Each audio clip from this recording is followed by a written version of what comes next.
Olá, seja muito bem-vindo. Pela advocacia, é Valéria?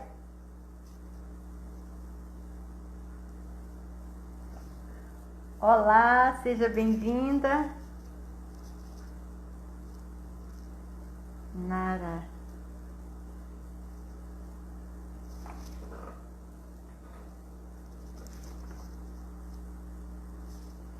Oi, doutora Tatiana, tudo bem? Tá joia? Saudades, que bom que tá participando conosco.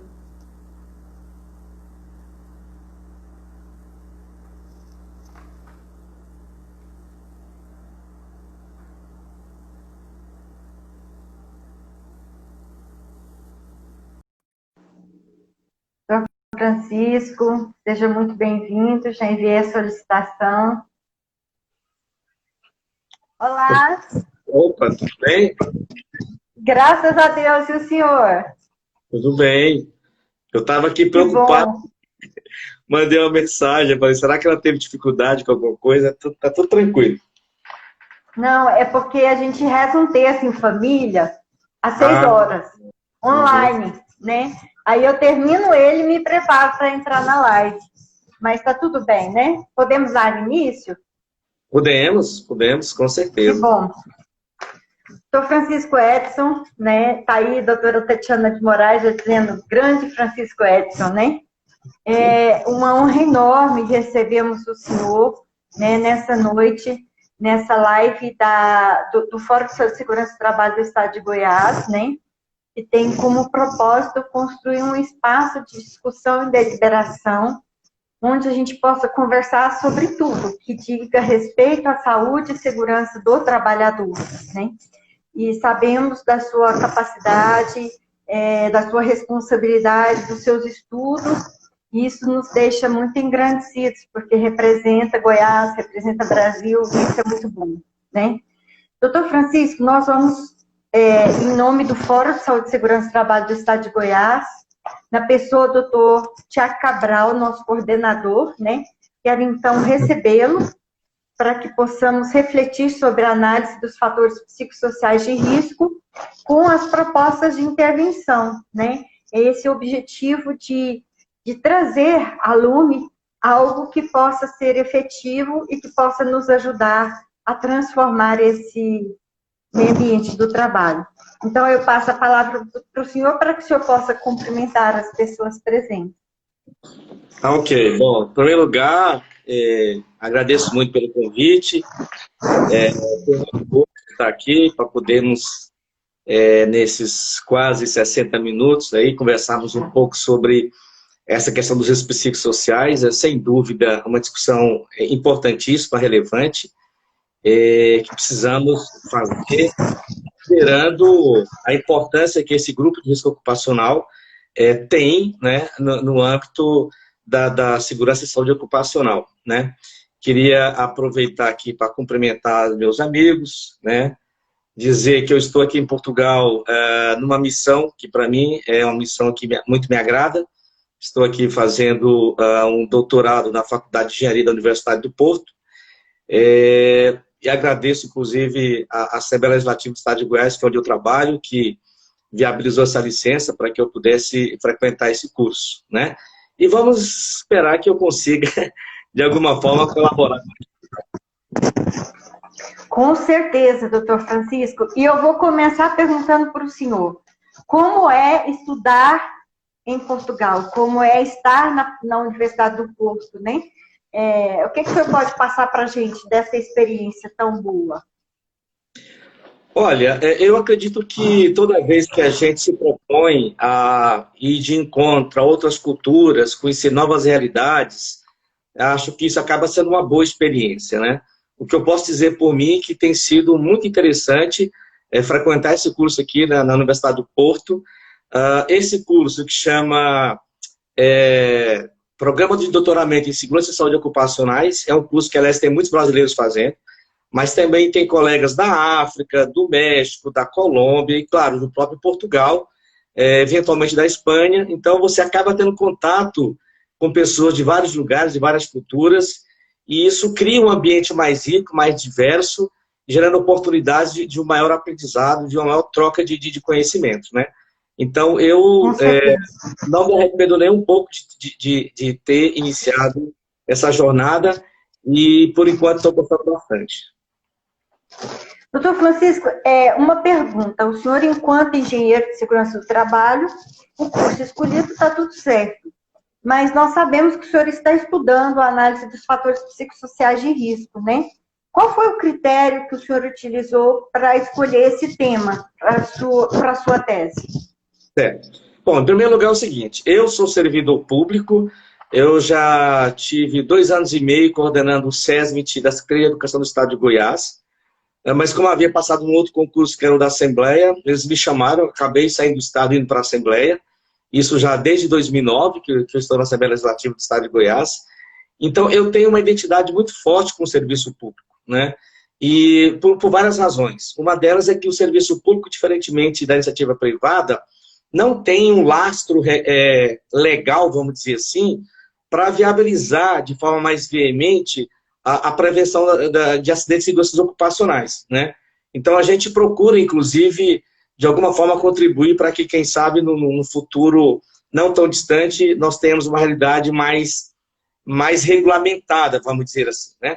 Então, quando eu vim aqui para Portugal, eu vim com um propósito. A minha pesquisa tem que ser para o serviço público, né? Esse era um propósito que eu tinha, que era uma forma de eu, digamos assim,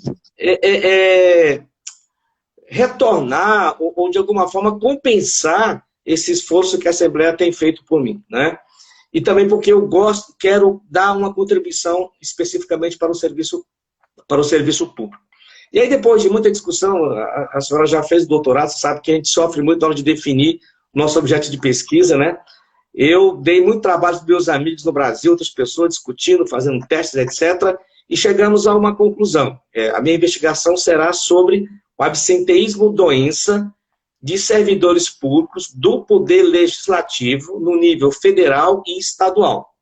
O objetivo nosso é investigar, né, os preditores do adoecimento desses servidores que têm como desfecho o afastamento do posto de trabalho, né? Então, nós estamos trabalhando com a Câmara dos Deputados Federais, com o Senado Federal e com 5 assembleias no Brasil, uma por região. No Norte, a Assembleia do Amazonas, no Nordeste, a Assembleia da Bahia, no Sudeste, a Assembleia de Minas Gerais, no Centro-Oeste, Goiás, e no Sul, Santa Catarina. São essas 7 casas legislativas que estão envolvidas na minha pesquisa. E aí, quando a gente foi, digamos assim, modelar a pesquisa, levando em conta o cenário, que são servidores do Poder Legislativo, e levando em conta as leituras que nós fizemos, algumas revisões bibliográficas, a gente chegou à conclusão que, na área ocupacional, nós tínhamos basicamente 2 riscos mais importantes, que eram os riscos psicossociais e os riscos ergonômicos. Porque eu já fiz levantamentos, e seguramente não é o ruído, não é o calor, não são riscos químicos que provocam o afastamento dessas pessoas, né? Então, se o nosso propósito era, de alguma forma, explicar esse fenômeno do absenteísmo doença no âmbito do serviço público do Poder Legislativo, não teria como deixar a avaliação de risco psicossocial de lado. Nós tínhamos que incluí-la.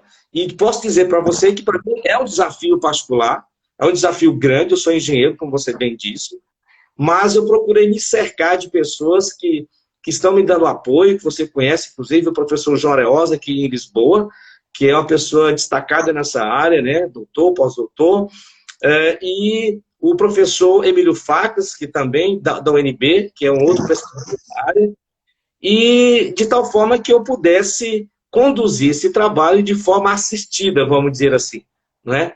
Então, essa é a razão de ter escolhido esse tema, e por escolher esse tema, os riscos psicossociais acabaram caindo no meu colo. E eu não estou achando ruim, eu estou gostando da experiência. Com certeza. É um tema muito atual, né, doutor Francisco? Muito atual. Os adoecimentos, na grande maioria, estão envolvendo essas questões psicossociais, né? O senhor disse qual é o seu campo de pesquisa. Qual que é a sua fase atual da sua pesquisa? Bom, a minha fase atual é a seguinte: eu já colhi praticamente todos os dados, os dados objetivos, que são os dados dos afastamentos, que vão de 2016 até 2019, são 4 anos de dados que eu já colhi, faltam apenas 2 assembleias me passar esses dados, e eu já estou, especialmente com a Câmara dos Deputados, nós já estamos, na próxima semana já devemos rodar a fase da pesquisa, que é de encaminhar a toda a documentação, o termo de consentimento, os questionários eletrônicos que nós vamos aplicar para avaliação de risco social, também para fazer uma avaliação, nós chamamos de situação de comorbidades, porque a gente está partindo do pressuposto de que as pessoas que têm doenças pré-existentes, elas podem, eventualmente, estar associadas a esses afastamentos, e também estamos avaliando o que nós chamamos de atividades diversas, que são extra-trabalho, para ver até que ponto isso pode ter alguma relação com o absenteísmo. Então, essa é a segunda fase. A terceira fase da pesquisa vai ser um trabalho presencial que eu vou fazer nos postos de trabalho, para fazer a aplicação da metodologia para avaliação de risco ergonômico dos postos de trabalho. Mas essa fase ela está sem previsão em função da pandemia, né? Ela vai ficar para o próximo ano. Não sei exatamente quando, espero que ali em fevereiro, março, eu já consiga fazer isso, né? Então, de tal sorte que tinha uma expectativa de terminar esse doutorado em janeiro do próximo ano, mas essa expectativa não tem mais como ser atendida pela pandemia, mas a minha expectativa é que em novembro de 2021, se Deus quiser, eu consiga fazer a defesa. Excelente. Doutor Francisco, o senhor citou o professor João Areosa, né? Grande amigo, grande estudioso, grande profissional. Ele é uma pessoa linda, na verdade, né? Eu tenho, assim, em altíssima conta, uma pessoa que eu conheci através até da Vanessa Mesquita, que é técnica de segurança do trabalho, né? Num evento que ela estava organizando, e eu tive a graça de ler a carta que ele mandou, né? Sobre o burnout na época, e aí começou esse nosso conhecimento. E, inclusive, ele é o meu co-orientador no pós-doutorado. Né? É uma graça muito grande estarmos trabalhando juntos. Está bem assistido. O senhor citou, com certeza. O senhor citou também o professor Emílio Facas, né? Que hoje está na UNB, mas que é egresso aqui da UFG. Né? Exatamente. Por que o professor Emílio Facas? Qual é a relação dele com o trabalho do senhor? Bom, quando eu estava na fase de organizar o projeto, inevitavelmente, quem faz pesquisa, uma decisão crucial é a metodologia de pesquisa, né? Uma pesquisa, para se pretender, vamos dizer assim, científica, ela precisa ter uma metodologia robusta, uma metodologia que consiga efetivamente dar aos resultados que você obteve uma qualidade esperada de um estudo de doutorado, né? Então, eu conversei com o João Areosa e o João me indicou a metodologia do professor Emílio Facas, que é o PROAST, que eu tinha a intenção aqui de falar com ele, mas até gostaria também de disso um pouquinho também da parte conceitual de riscos psicossociais, que eu acho que é importante fazer esse enquadramento. Então, eu cheguei até o professor Emílio Facas e o professor João Areosa. Ele falou, olha, existe um professor no Brasil cuja tese de doutorado foi exatamente desenvolver uma metodologia para avaliação de risco psicossocial. É uma tese validada cientificamente, testada, já tem 7 anos que está rodando em alguns lugares, e é no português brasileiro, então eu acho que é a melhor indicação para você. Então, a partir daí, eu entrei em contato com o professor Emílio Facas, li todo o material dele, fiz algumas reuniões com eles na UNB e, portanto, chegamos à conclusão de utilizar a metodologia dele, que é a chamada PROAST. Muito bem, foi por isso mesmo que eu perguntei. Eu sabia que ele tinha uma metodologia, né? Não me recordava o nome.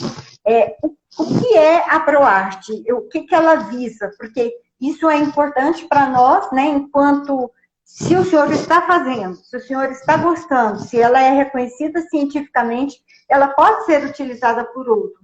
O senhor acredita que esse tipo de metodologia, ele pode ser utilizado por empresas que pretendam, por exemplo, ter uma noção de como estão os riscos psicossociais no seu meio ambiente de trabalho?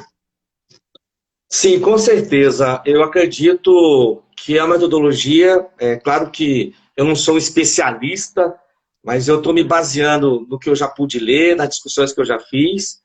Eu acredito que é uma metodologia muito bem estruturada.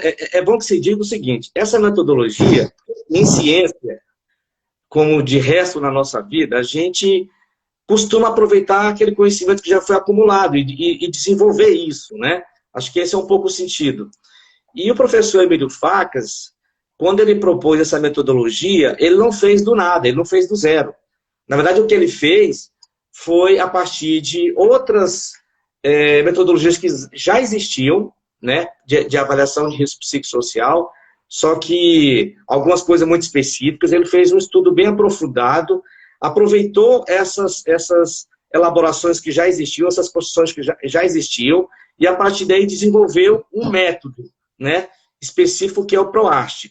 E aí é bom que se diga o seguinte, para você desenvolver um método desse, você tem que ter toda uma fundamentação teórica, naturalmente, você não vai partir do nada, né? Então, a metodologia dele tem na questão da organização do trabalho um conceito estratégico, né?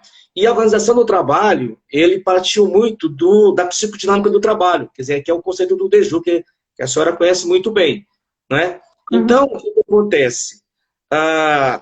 Deju, ele parte do princípio, né, de que daquela relação um tanto quanto conflituosa, do que ele chama de trabalho prescrito e de trabalho real.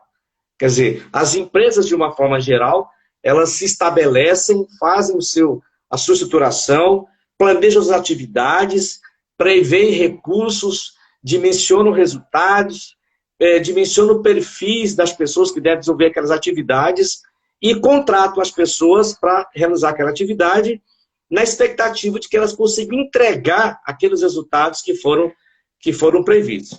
Entretanto, há sempre uma distância entre aquilo que é previsto e aquilo que é a realidade concreta e objetiva, né? E aí, entre o previsto e o real, está lá a pessoa que tem que trabalhar, que tem que desenvolver, e em que pese todas as diversidades que tem ali no ambiente de trabalho, elas têm que entregar aquele resultado que lhe é cobrado. Então, na visão dele, você conhece esse assunto bem, eu só estou falando aqui para que as pessoas entendam, vai acontecer que nesse processo, nessa dinâmica, vamos dizer assim, o sofrimento seria algo inerente ao trabalho, né? Só que esse sofrimento, eles preveem que tem duas saídas possíveis, né? O que eles chamam de sofrimento criativo, que é quando a pessoa, mesmo naquela adversidade, consegue administrar aquela situação e consegue entregar o que é esperado, né?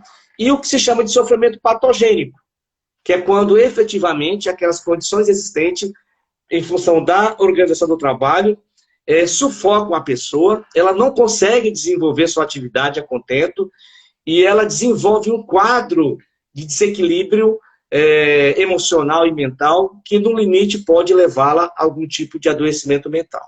Então, esse é o conceito de organização do trabalho que o professor Emílio tomou como referência. E, a partir daí, então, ele propôs a metodologia que, basicamente, está estruturada em cima do que ele chama de escalas, que são 4 escalas. A primeira escala é a organização do trabalho, que é a fonte principal, né? É uma escala preditora das demais. Tem o estilo de gestão, que está muito ligado à organização do trabalho. Depois tem o que ele chama de sofrimento patogênico e, efetivamente, os fatores de risco psicossociais. Então, essas 4 escalas estão estruturadas, cada uma delas tem um rol de itens que seriam características do trabalho, e, a partir daí, então, aplica-se a metodologia por meio de questionários para que se tenha uma ideia de como que os riscos psicossociais estão ali naquele ambiente. Só para não ficar muito por alto, dá só aqui alguns detalhes. Por exemplo, a escala da organização do trabalho, ela basicamente tem por objetivo aprender as representações que os trabalhadores têm acerca das tarefas que precisam ser realizadas, né? E aí, eu vou até ler aqui alguns itens que ele coloca, por exemplo, nessa escala. Nessa escala, você verifica, por exemplo, o número de trabalhadores que tem ali para executar as tarefas são suficientes. Os recursos e meios disponibilizados para você realizar as tarefas são suficientes. O ritmo de trabalho, a flexibilidade dos prazos, o equilíbrio na distribuição das tarefas. Será que tem algumas pessoas mais sobrecarregadas e outras nem tanto? Há liberdade para as pessoas participarem do processo decisório que envolve as suas próprias atividades? Como é que é a comunicação entre a chefia e você, e entre você e seus colegas? Então, são alguns exemplos de itens que compõem essa escala de organização do trabalho, né? E aí, todos esses itens, que no caso são 19 dessa escala, eles são depois parametrizados e você faz uma análise classificando esses riscos em alto, médio e baixo, não é? Então, essa é a escala da organização do trabalho. Depois tem uma segunda escala, que é de estilo de gestão. Nessa escala de estilo de gestão, basicamente, a ideia é você verificar qual é o padrão daquela gestão. É uma gestão democrática, aberta, participativa? É uma gestão muito hierarquizada, né, muito fechada? Como é que é isso? Então, lá você tem itens, por exemplo, como incentiva-se a idolatria de chefias.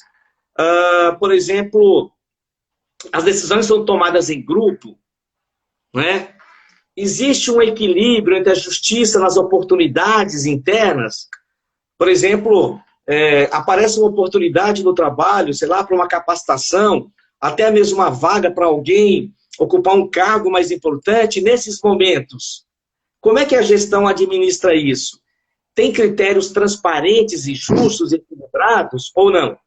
Então, isso tudo compõe essa parte de estilo de gestão. E só para encerrar isso aqui, tem a parte que se chama de sofrimento patogênico, que é onde você procura verificar se as pessoas apresentam alguns sintomas, tipo tristeza, isolamento, vontade de ficar sozinha, agressividade com os colegas. Isso são sintomas de possível sofrimento patogênico, né? E, por fim, a escala que ele chama propriamente de riscos psicossociais, que é onde você vai procurar verificar... Aliás, desculpa, essa escala anterior é a escala que verifica as condições de trabalho, equipamentos, também verifica-se a questão de problema de saúde, etc. E na última escala, que é dos riscos psicossociais, é que você verifica essas questões de amargura, vazio, mau humor, tristeza e por aí vai. Então eu acho assim que é uma escala, que é uma metodologia bastante ampla, que permite uma visão muito razoável das condições psicossociais do trabalho. Evidentemente que em qualquer área científica, não necessariamente você vai ter uma única metodologia, né? Acho que o importante que nós compreendamos é que as metodologias, elas podem ser integradas, elas podem trabalhar em conjunto, né? Eu vi ontem a senhora tratando com o seu convidado sobre metodologias qualitativas, como, por exemplo, clínica do trabalho, etc. Acho fundamental, apesar de que devo dizer que só conheço de leitura, nunca apliquei, não é? Não acho que sejam coisas excludentes. Eu até conversava com o professor Emílio Facas, numa certa ocasião, que ele me dizia, olha, o ProArt é uma espécie de mapa de calor. Quando você aplica o ProArt numa empresa, você consegue perceber as áreas quentes e as áreas frias, vamos dizer assim. Você consegue ter uma noção. Se você fosse, até aproveitando essa analogia que ele fez, a gente poderia até fazer realmente um mapa de calor a partir dessa avaliação, usando cores para associar. Uma cor mais quente significa alguma coisa mais sensível, que precisa ser tratada. Então, eventualmente, depois dessa primeira etapa, numa perspectiva de intervenção concreta e objetiva, você pode, por exemplo, aplicar uma clínica do trabalho, você pode fazer um trabalho de um grupo focal, de entrevistas. Hein? Eu acho que, se a gente enxergar nesse contexto, nós vamos compreender o quão isso é importante. E, além do mais, é preciso que nós também calibremos as nossas metodologias às circunstâncias, né? A gente não pode simplesmente pegar uma metodologia e aplicar por aplicar. Qual é o meu objetivo com aquele trabalho? Quais são as condições reais naquele local e tal? Então, a partir daí, é que a gente toma uma decisão que eu considero mais assertiva, né? Eu não sei se deu para... Olha, maravilhosa, deu para compreender tudo, né? Primeiro eu quero cumprimentar todos que estão entrando, entre eles nós temos a doutora Janilda, Nossa grande amiga. Janilda Guimarães, Lima Guimarães, procuradora do trabalho, né? Está aqui nos prestigiando, também vários engenheiros, ergonomistas, doutora Andressa, doutora Bruna, mas enfim... Doutor Francisco, o senhor explicou maravilhosamente bem, e eu concordo com o senhor. Eu acho que uma não exclui a outra, né? Pelo contrário, a doutora Mirela Cobra, agora entrando também ergonomista, o senhor me mostrou algo que é plausível e que é necessário. Nós estamos buscando caminhos de construção, né? Nós queremos dar uma resposta para a sociedade de como a gente pode administrar tudo isso, né? Então, ninguém tem uma resposta única, ninguém tem uma solução, doutora Janilda, ninguém tem uma solução milagrosa, né? E nós temos que lembrar que nós temos espaços pequenos, temos espaços grandes, né? Temos um número muito grande de trabalhadores, outro lugar menos, enfim. É preciso abrir. É isso que eu compreendi também, sabe? Nessa conclusão do doutorado, eu percebi que eu precisava abrir, que eu não podia ficar resistindo numa só abordagem, numa só metodologia, como se aquilo fosse a melhor e a única coisa do mundo oferecida para a solução, né? E o senhor não me falou algo que eu já ia perguntar, né? E o senhor respondeu muito bem, quando o senhor disse que o professor Emílio Facas falou, olha, serve como um mapa, né? E o senhor disse, depois você poderia entrar com uma clínica do trabalho, né? Na verdade, doutor Francisco, esse trabalho que o senhor está fazendo, ele é fantástico, né? Por quê? O senhor está fazendo, na minha opinião, um compliance em saúde mental no trabalho, não é? Porque o senhor começou a nossa live, o senhor dizendo que estava aguardando os últimos dados chegarem, né? Essa coleta de dados. A coleta de dados é onde, né? A coleta de dados, obrigada, doutora Luane. A coleta de dados em cima do adoecimento.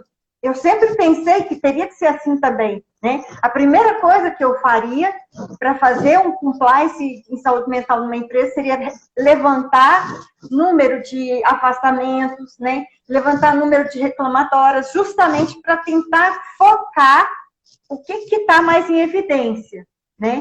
Depois, aplica-se uma metodologia dessa, o ProArt, que vai te dar um mapa, né? E depois, então, viria com uma intervenção, uma proposta de intervenção. Esses dias, eu li sobre uma, eu não sei se o senhor conhece, é a análise coletiva do trabalho. Eu achei muito interessante, inclusive eu quero utilizá-la. Ela lembra muito também a psicodinâmica, né? Mas ela não é como. A pessoa, inclusive, coloca bem as diferenças, né? E essa análise coletiva, ela é feita num ambiente como o da clínica do trabalho, né? As pessoas vão analisando coletivamente quais são os problemas encontrados. Doutor Francisco, o senhor falou, e eu acho muito correto, que o senhor gostaria de falar para nós sobre o seu conceito, o que o senhor pensa, né, sobre o conceito dos fatores psicossociais de risco. Qual é o seu conceito, por favor? Assim, eu acho importante porque eu acho que tudo começa por uma compreensão que você tem sobre algo, né? Tudo está ali. E eu fiz algumas leituras, tenho feito algumas leituras e cheguei a algumas conclusões, né, sobre essa questão dos riscos psicossociais. Primeiro, que a gente observa, que até o seu convidado de ontem falou muito bem, é que há uma certa dificuldade de formulação teórica a esse respeito. Os riscos psicossociais têm se revelado uma matéria, digamos, um tanto quanto complexa, não é?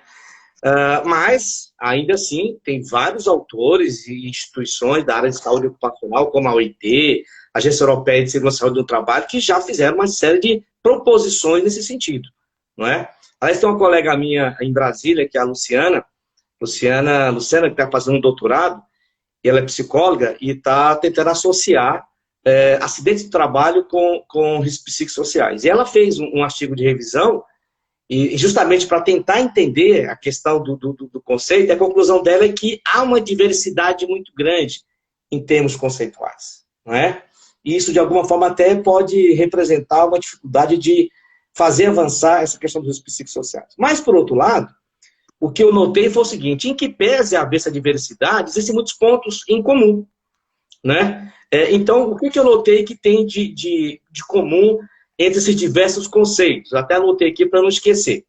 Primeiro, é que há um consenso, e não poderia ser diferente, que os riscos psicossociais deriva dessa relação entre a organização do trabalho e o trabalhador.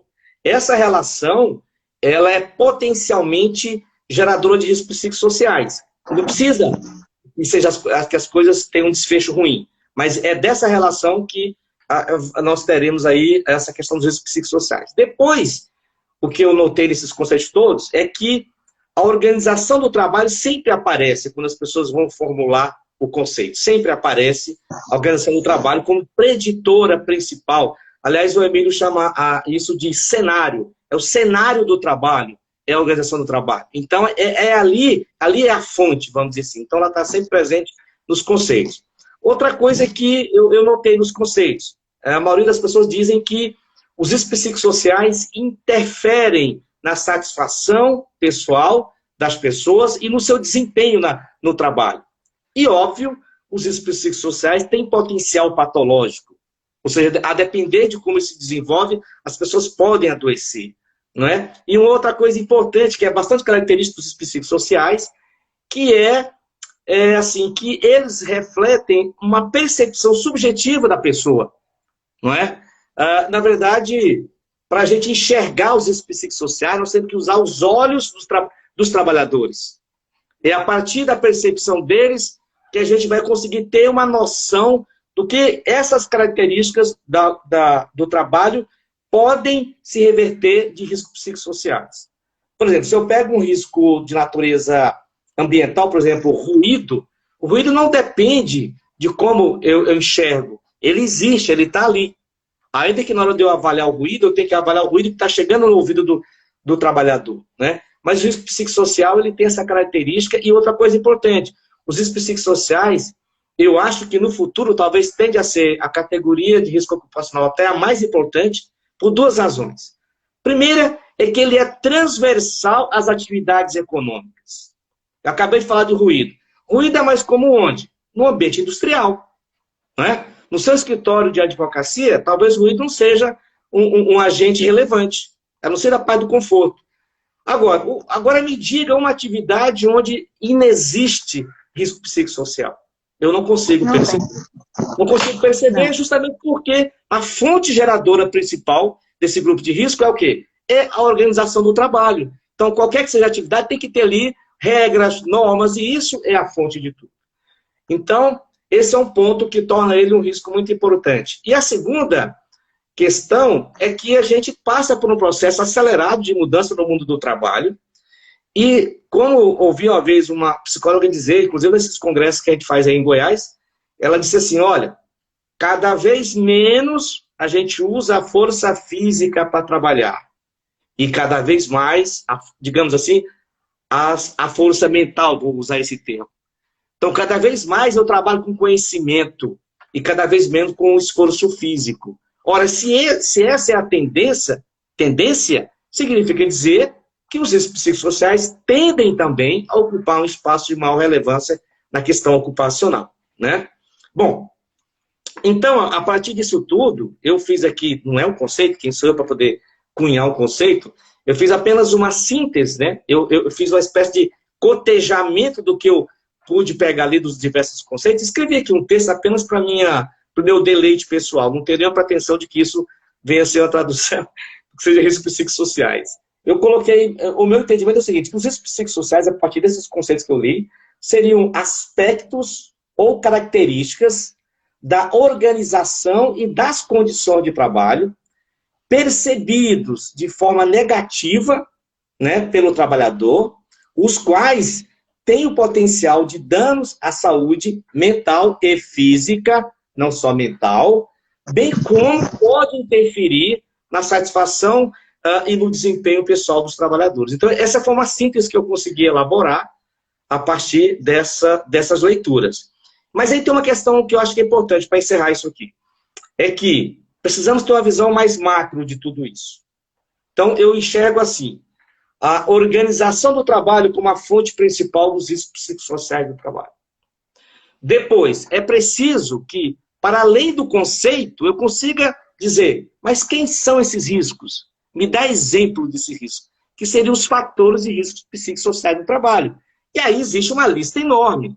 Eu anotei aqui alguns, como, por exemplo, carga e ritmo de trabalho, conteúdo do trabalho, pouca autonomia de decisão no trabalho, conflito de papéis, pouco apoio social de chefia e de colegas, recursos e meios insuficientes, enfim, tem uma lista enorme.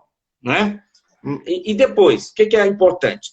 A organização do trabalho, como é que é isso? Cada empreendedor define um jeito de agir, de trabalhar? Pode ser que sim, mas é importante que nós percebamos, no meu entendimento, e não só no meu, que existem fatores externos que vão influenciar nessa organização do trabalho. Sejam eles questões, fatores de natureza política, econômica, social, novas tecnologias e mesmo até fatores extraordinários, como essa pandemia. Então, tudo isso, de alguma forma, será refletido na forma como as empresas se organizam para produzir. Ora, se nós temos um sistema econômico, como é o nosso, um sistema capitalista, que tem suas características, as empresas, de alguma forma, vão refletir essa organização da atividade econômica. Né? Então, nós temos que estar atento a isso. É claro que eu não estou querendo dizer que nós, propomos alguma coisa numa empresa, vamos colocar como primeira medida mudar o sistema econômico. Isso não está na nossa governança. Mas é importante que nós tenhamos essa compreensão. Né? E para fechar essa visão mais macro, eu coloquei uma última categoria aqui, que é importante a gente entender qual a relação que isso tem com os riscos psicossociais.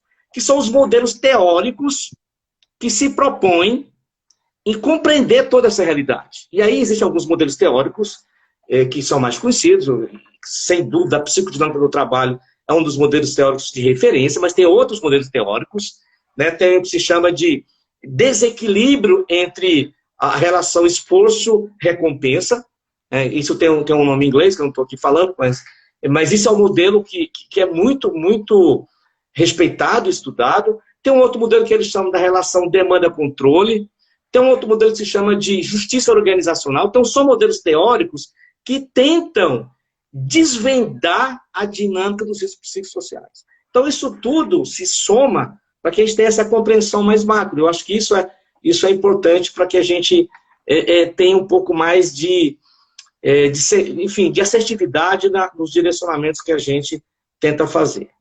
Então, basicamente, essa é a visão que eu consegui mais ou menos capturar, construir. É isso. Doutor Francisco, o senhor falou muito bem, né? Ficou muito bem esclarecido. Eu acho que um ponto que a gente precisa levar em consideração e lembrar sempre, né? Nos estudos de Dejoux, que ele pegou uma França, né? Totalmente atingida pelo neoliberalismo, né? Com 60 trabalhadores suicidando, outros tantos se afastando, né? Ele pegou aquela época e os estudos dele abarcaram isso aí. Uma coisa que me chama muito a atenção nos estudos de Dejoux é que o olhar dele é para a saúde do trabalhador. E quando ele olha para a saúde do trabalhador, ele consegue enxergar se aquela organização está saudável ou não. Né? Então, ele volta o olhar até mesmo para o prazer, né, na verdade, porque a grande pergunta que ele fez foi essa, né? Se as pessoas podem adoecer trabalhando, o que acontece para que elas não adoeçam? Aí vem a resposta, né, que o senhor já colocou, que é o sofrimento criativo, que é quando a pessoa encontra prazer em fazer aquilo que ela está fazendo, né? E quando ela é engessada, né, quando ela está sob uma organização que não permite a ela se manifestar, ser criativa, ter liberdade, ela automaticamente pode desenvolver uma patogenia, né? Então, eu acho que o que nós precisamos, e nós estávamos, inclusive, eu, doutora Jaqueline e doutora Janilda, estávamos conversando sobre isso, o grande problema e Deju trouxe isso também em entrevistas, o modelo de gestão que está sendo seguido, a forma como as pessoas estão sendo treinadas, né, são gestões que levam, se não ao, pelo menos muito próximo ao assédio moral, né, que é uma gestão neoliberal, né, que despreza a condição da humanidade do trabalhador. Então, eu acho que todas as escalas, todos os modelos são interessantes. A questão é saber a serviço de quem eles estão. Porque, veja bem, se eu sou contratada como como empregada de uma empresa, né, como profissional de saúde mental, muito provavelmente aquela empresa não está preocupada com a saúde do trabalhador. Porque nessa hora, o que ela vai fazer? Ela vai fazer um plano de saúde, né? Ela vai contratar alguma profissional que possa atender aquelas pessoas. Ela vai estar preocupada com uma outra coisa, como manipular os seus trabalhadores, né? Como fazer com que eles cumpram o que ela quer. E aí é que está o problema, né? Eu acho que aí é que nós precisamos ficar atentos enquanto profissionais prevencionistas. A gente tem que ter esse olhar crítico, né? Independente de que escala você está aplicando, que método você está fazendo, você está a serviço do quê? Né? Você quer ajudar uma pessoa para que ela encontre esse prazer no trabalho, para que ela saia da zona dela de adoecimento, para que ela nunca venha cair no lugar de um suicídio decorrente do trabalho, ou você está a serviço de um capital, né, que quer manipular essa pessoa. Entende? Eu acho que essa é a grande indagação que as pessoas precisam fazer, que os profissionais precisam fazer. Né? Lembrar que nós somos seres humanos, que nós nascemos livres e precisamos morrer livres, né? E essa liberdade, ela vai da liberdade de pensamento, da liberdade do fazer, do agir. Nós precisamos ter essa liberdade. E por que eu estou dizendo isso para o senhor? Nós estamos realizando um trabalho junto com o Dr. Tiago Cabral, o Dr. Milton também, engenheiro, né, presidente da AGEST, que está presente conosco, que é gravar cursos, né, para disponibilizar gratuitamente no site do fórum. E aí, como ele e eu estamos nessa coordenação, né, de áreas diferentes. Então, às vezes, você recebe uma proposta de um professor, de um profissional, para dar um curso.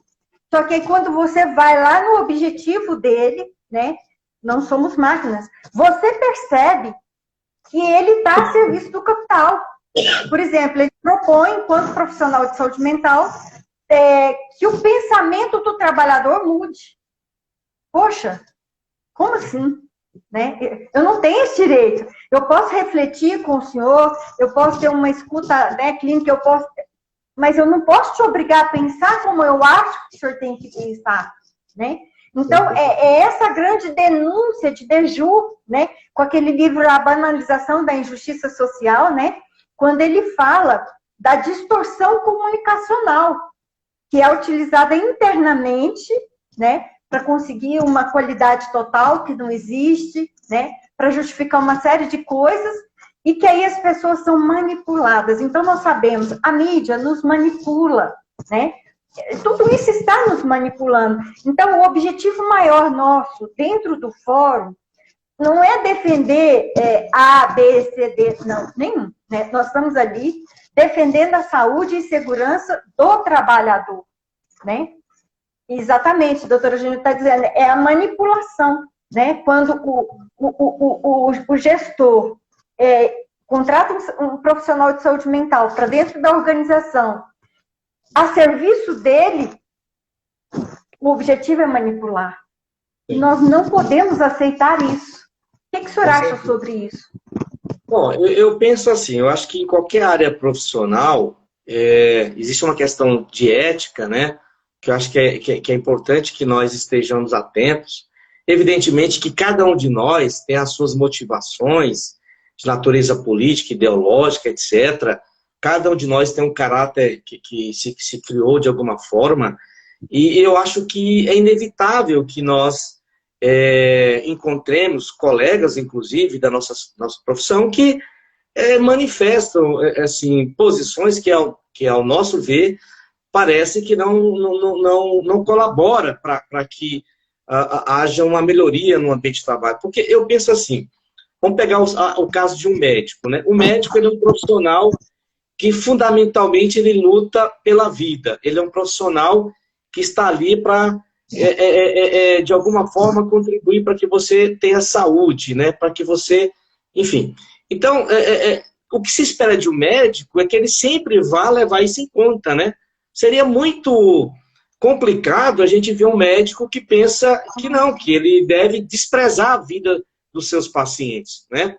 Da mesma forma, eu entendo que a nossa profissão, quando fala nossa, não só, de todos aqueles que atuam na área de segurança e saúde ocupacional, independente dos aspectos técnicos, né, de como fazer isso, como fazer aquilo, eu acho que tem que haver ali uma espécie de compromisso com uma causa. E qual é essa causa? Essa causa é o bem-estar das pessoas, essa causa é a preservação da saúde das pessoas. Acho que isso tem que estar sempre ali como algo que está acima de tudo. Né? É o nosso guia. Né? Tudo que nós iremos fazer, de alguma forma, tem que convergir para que as pessoas possam preservar a sua saúde e a sua segurança. Então, acho que profissionais que, eventualmente, façam algo diferente, a gente lamenta, mas eu digo que isso não é, aspas, um privilégio da nossa área. Infelizmente, tem em todas as áreas. Agora, tem uma outra questão que eu acho importante do que a senhora colocou. A visão empresarial não necessariamente deve ser uma visão ruim. Não necessariamente deve ser. Mas é inevitável, e nós temos que assim compreender, é inevitável que haja sempre um conflito, que esse conflito ele é natural entre capital e trabalho. Não é? Temos que encontrar uma forma de... enfim, eu até brincava outro dia aqui com uma colega, eu falei, olha, se você fizer uma avaliação de risco psicossocial, se você chegar à conclusão que o problema é o sistema econômico, eu só lamento dizer para você que você não tem como mudar o sistema econômico, né? Não está na nossa governança, isso aí é algo muito mais amplo, né? Mas eu acho assim que é possível que a gente consiga, dentro dessas limitações impostas pelo próprio sistema, de uma forma geral, a gente conseguir evoluir no sentido de melhorar as condições de trabalho dessas pessoas, né? E nessa hora não há outra forma, no meu entendimento. Se o dono do negócio não quer, você, como profissional, o máximo que você consegue é mostrar para ele a situação. Mas a decisão é dele. Agora, eu vou dizer uma coisa nesse ponto. Por exemplo, eu sou engenheiro de segurança do trabalho da Assembleia Legislativa de Goiás. Trabalho no órgão público. Não sei se a senhora sabe, mas o órgão público ele tem uma série de particularidades em relação à empresa privada. O comércio é que ele não tem um dono. Não tem um dono. Não é? Agora, órgãos públicos, eles são muito sensíveis às questões políticas. Então, você tem que saber administrar a situação ali dentro. Mas uma vez eu disse para os colegas, quando eu estava na educação, eu cheguei lá e fiquei 3 dias, as coisas não evoluíam, e eu disse, o que nós temos que fazer? O professor começou a falar assim, mas é porque aqui não tem condição nenhuma, o computador não presta, não tem impressora, se eu preciso ir numa escola, não tem carro, e etc e tal. Eu falei, gente, vamos lá. Tenho certeza que vocês, quando passaram no concurso, sabiam, em alguma medida, das dificuldades que aqui existiam. Agora, nós vamos fazer o quê? Só aceitar essas limitações e não fazer nada? Não pode ser assim. Onde está o nosso compromisso com os servidores públicos desse órgão, que nós estamos aqui trabalhando e ganhando até mais do que eles? Nós temos que fazer alguma coisa. E eu disse a eles, olha, 60% que nós temos que fazer é só conversar. Nós podemos fazer reuniões, fazer palestras, levar informação, e não precisa de dinheiro para fazer isso, só precisa de quem está falando. Não é? Aí já criamos lá um programa, um ciclo de palestras. Mas não tem onde reunir as pessoas. Aí uma amiga nossa, que você deve conhecer, a engenheira Eleus Espíndola, né, que trabalha no estado de Goiás, minha amiga, um abraço para ela. Ela é engenheira civil, trabalhava em obra, falou assim, Edson, eu consigo trazer uma lona. pegou uma lona, montamos uma lona lá, já formamos um ambiente. Ah, mas não tem um data show. Na época eu trabalhava no Senai, agora eu posso falar que eu não estou mais no Senai. Peguei emprestado o data show do Senai e levei para fazer as palestras. Então, acho que tem que haver esse compromisso, né? Agora, é importante que você, como profissional, dentro das empresas e dentro dos órgãos públicos, você que tem compromisso com a segurança e a saúde dos trabalhadores, você faça o seu papel de convencer os dirigentes. Isso é fundamental. E esse convencimento não é feito com chororô, ai, tadinho, não é assim que se faz esse convencimento. Isso se faz com planejamento, se faz com competência, e se faz, inclusive, mostrando e demonstrando para o trabalhador que um trabalhador num ambiente, digamos, doente, né, um ambiente pouco favorável, esse trabalhador vai ter essa oportunidade abalada. Então é preciso que esse trabalhador esteja num ambiente saudável, vibrante, que ele tenha orgulho e vontade de fazer as coisas. Isso é bom para ele? É ótimo, mas é ótimo também para a empresa. Então nós, profissionais de segurança do trabalho, temos que ter essa capacidade de fazer isso. Eu me orgulho de dizer que lá na Assembleia Legislativa de Goiás, eu consegui fazer algumas coisas. E eu tive que lutar, eu tive que correr atrás. E muitas vezes nós temos que tirar dinheiro do próprio bolso em alguns lugares. Eu lembro que eu e a Eleusa pintamos a salinha que a gente tinha lá na educação, uma sala cinzenta. Ela arrumou uma tinta, compramos um pincel, fomos lá e pintamos o negócio lá. Então, precisa ter essas iniciativas. Se ficar só lamentando, você vai adoecer também. Não é? Agora, nenhuma chefia, nenhuma empresa vai dizer sim para você só porque você está, aspas, com pena do trabalhador. Não vai. Você tem que mostrar, você tem que fazer a contabilidade da segurança do trabalho. Mostrar isso para eles. E dizer, olha, é um compromisso moral, ético, humano, mas também é um ato de inteligência da sua parte, que se você não investir aqui, o seu negócio pode ter mais dificuldades. Você entendeu? E também alertar para as penalidades, que tem a lei, não é verdade? A gente sempre fala, uma empresa que costuma visitar as páginas policiais dos jornais, porque comete crimes ambientais, crimes da segurança do trabalho, é uma empresa que talvez não tenha um grande futuro. Porque as pessoas, a sociedade de uma forma geral, também já tá mais alerta. Eu, particularmente, não me sinto bem comprando um produto de uma empresa que não respeita a legislação do trabalho ou ambiental.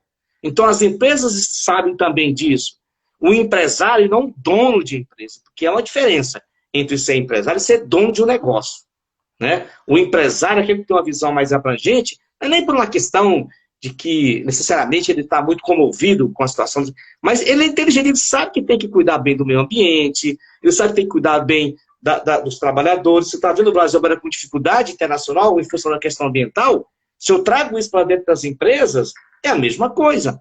Então, isso tudo é que o profissional tem que compreender, ele tem que ser não um técnico, ele tem que ser um gestor, tem que ser alguém capaz de fazer a coisa acontecer. Ele tem que ter competência técnica e competência de gestão. Porque se ele tiver só uma coisa e não tiver a outra, ele é um profissional seriamente candidato ao fracasso. Que maravilha! Que fala linda! Amei!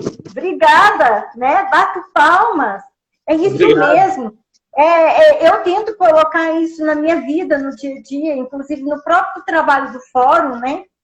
A gente sempre procurando fazer as coisas da forma mais econômica possível, para que não diga amanhã que porque não tem dinheiro não aconteceu, porque não tem dinheiro eu não pude salvar a vida, porque não tem dinheiro eu não pude, né? Não, a gente tem que buscar essas possibilidades, e eu concordo plenamente com o senhor, e o que o senhor disse é maravilhoso, essa fala do senhor tem que ser gravada e tem que ser passada, né? Era disso que eu dizia. A percepção que eu tenho, doutor Francisco, é que as pessoas não estão vendo o que estão fazendo. Então, elas entram, né, na empresa, vestem aquela camisa e depois já estão ali trabalhando na contramão do bem, né? E Deju fala disso também. A gente vai ficando desse jeito, né? A gente vai ficando sem sentir, né? Nós vamos perdendo. Por isso que ele fala muito que do neoliberalismo parecido com o nazismo, né? porque é o poder econômico sendo usado justamente para atingir as pessoas. Então, agradeço imensamente ao senhor, né, por esse manifesto, por esse conclamar os trabalhadores, né, os profissionais, não serem somente técnicos, mas também gestores, né? E aí o gestor, quem é o gestor? Ele vai gestar alguém, né? Ele vai gestar situações, ele vai transformar situações. Que tipo de gestor eu estou sendo? Né? Como estão as pessoas que estão ao meu lado? Que de uma forma ou de outra, às vezes na minha casa, na minha família, no meu trabalho, né? São atingidos pelos meus atos, pelas minhas palavras, não é? Então, eu acho que é uma preocupação de cada um de nós, se cada um de nós, enquanto cidadão, vestirmos essa camisa, a camisa da ética, né? A ética é o bem comum. A ética não é o bem da empresa, não é o meu bem, não é o bem do outro, é o bem comum, que é bom para todos, né? Então, assim, agradeço imensamente o senhor por essas palavras. Eu gostaria só, para que eu não me esqueça de fazer aqui umas 2 notas. A primeira é o seguinte, é reconhecer que no caso do estado de Goiás, no âmbito do serviço público, já houve uma evolução muito significativa. E parte dessa evolução na questão da prevenção, né, da segurança do trabalho no serviço público, está muito ligado com a experiência pioneira do estado de Goiás. E aí tem uma contribuição que eu queria fazer aqui um registro muito particular do doutor Vilani Camapum, promotor do Ministério Público do Trabalho do Estado de Goiás. Ministério Público do Trabalho não, Ministério Público do Estado de Goiás. Ministério Público é a nossa querida Genilda, aqui eu mando um abraço. E que a atuação dele foi determinante. E hoje o Estado de Goiás, por exemplo, é um dos poucos estados do Brasil que tem uma lei de política estadual de segurança e saúde ocupacional no serviço público, para o Estado de Goiás. E essa lei, salvo engano, ela é de 2015 ou 2017, agora me foge a memória, ela trouxe uma coisa interessante, que é inovadora, que tem a ver com a questão dos específicos sociais. Porque a composição tradicional do SESMIT, que está na NR4, ela prevê quem? Engenheiro, médico, enfermeiro, técnico de segurança e técnico de saúde, né? De enfermagem do trabalho, isso. Então, na proposta, na lei do Estado de Goiás, há a previsão de psicólogo, de assistente social, justamente por quê? Porque houve uma leitura inovadora, né, no que se refere aos riscos ocupacionais, e a partir dessa leitura inovadora, dimensionou-se um SESMIT diferente. Você ia falar? Sim. Doutor Francisco, eu quero agradecer imensamente. Infelizmente, nosso tempo está terminando, né? E eu não quero que termine a gente falando no meio. Então, obrigada, é isso mesmo. Doutor Vilani é um grande parceiro, foi um grande companheiro do fórum, né? Nós conhecemos e reconhecemos esse trabalho dele. E o senhor está falando uma coisa fantástica, né? Ele incluiu os profissionais que também têm a ver com os psicossociais, né? Então, em nome do Fórum de Saúde e Segurança do Trabalho do Estado de Goiás, o doutor Tiago Cabral e de todos que estamos ali, agradeço imensamente o doutor Milton também, como presidente da GEST, que é parceira do Fórum, né? Agradeço imensamente por essa presença do senhor conosco. Muito obrigada. De nada, eu que agradeço pelo convite, espero que de alguma forma a gente tenha contribuído, né?